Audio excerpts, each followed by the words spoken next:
عورتوں کی نماز اور مردوں کی نماز میں کچھ فرق ہے؟ عورتوں اور مردوں کی نماز میں نمایاں بہت سارے فرق ہیں جن کا احاطہ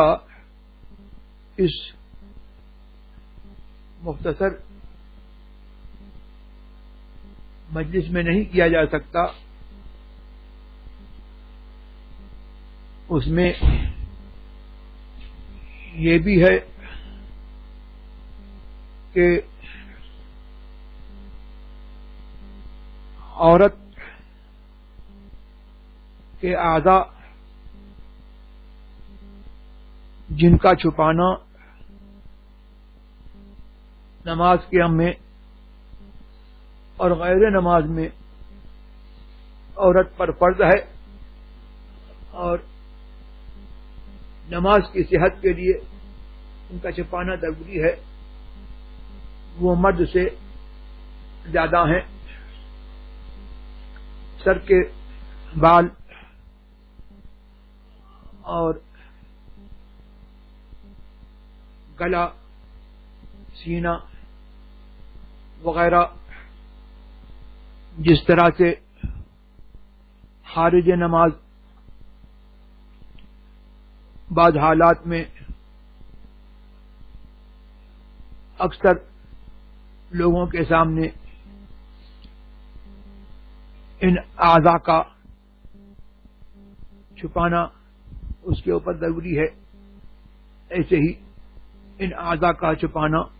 نماز میں ضروری ہے، اور یہ نماز کی صحت کے لیے شرط ہے. اس کے علاوہ یہ ہے کہ مرد، ہم اہل سنت، ہم حنفیوں کے نزدیک مرد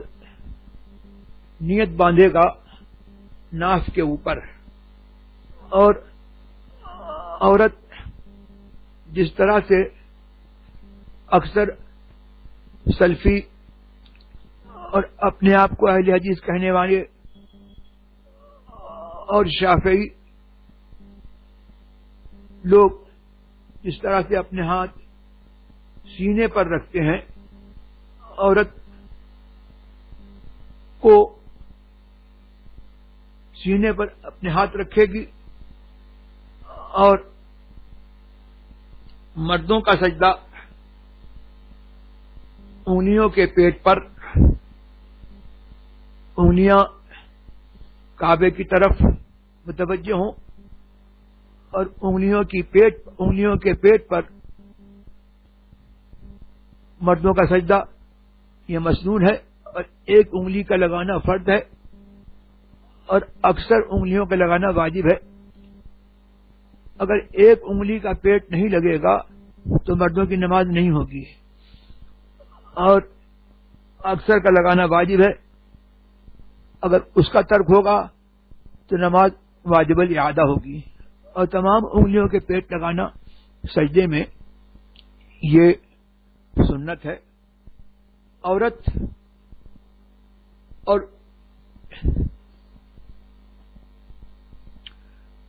عورت کے لیے جلسے میں نماز کا جلسہ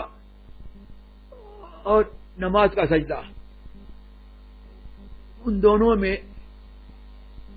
مردوں سے فرق یہ ہے کہ سجدے میں عورت اپنا بایاں پیر آگے نکالے گی اور داہنا پیر موڑ کر کے، اور پیٹ اپنا اس کا رانوں سے لگے، اس طور پر وہ سجدہ کرے گی. اور مرد کے لیے یہ ہے کہ وہ پنجوں پر سجدہ کرے گا، انگلیوں کا پیٹ زمین سے لگائے گا، اور اس کی رانیں اس کے پیٹ سے جدا ہوں گی اس طور پر. اور تشہد میں وہ بائیں پیر پر اپنے سرین رکھ کر کے بیٹھے گا اور داہنا پیر موڑ کر کے پنجہ قبلے کی طرف متوجہ ہو اس طور پر بیٹھے گا. اور عورت بیٹھنے میں بھی اپنا بایاں پیر آگے نکال کر کے اور اپنے سرین زمین پر رکھ کر کے بیٹھے گی اور اس کا داہنا پیر بھی بدستور مڑا ہوا ہوگا اور وہ اٹھا ہوا اور زمین سے پنجہ لگا ہوا نہیں ہوگا.